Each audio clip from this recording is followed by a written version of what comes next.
Good day, everyone. I'd like to welcome you back to the Bloody Fork Homestead. Today, what I'd like to share with you is a way that I tapped into a spring. I'm partway up of our mountain here, and I found a spring here, and I fed this water over to our animal trough.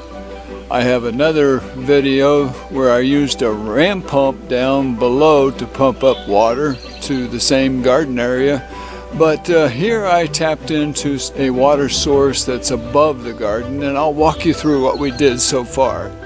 And go along with me as I share with you how I tapped into this.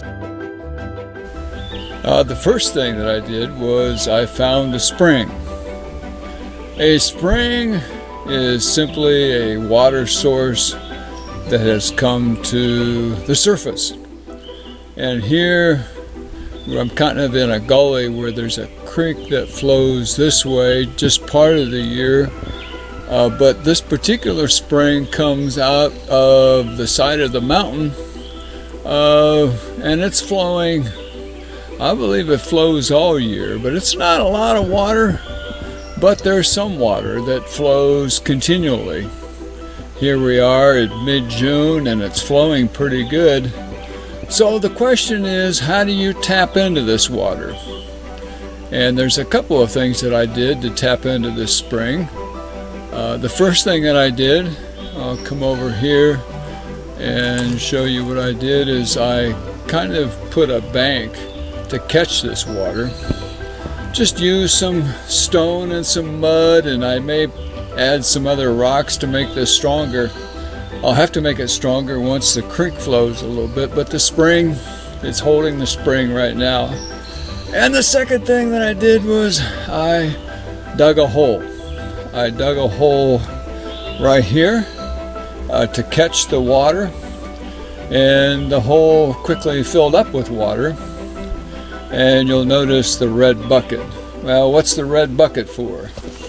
The red bucket is full of stones, and I have holes on the bottom part of the bucket and around the bottom of the bucket, and water flows into it, into the stone, and I have a black pipe coming out.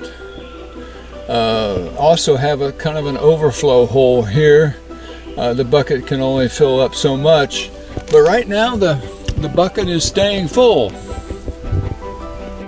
Right now I'm tapping into this bucket with the black pipe that goes into it. It's a 3/4 inch black pipe that runs this way, and it keeps on going. Probably close to 100 yards, all downhill to the garden area.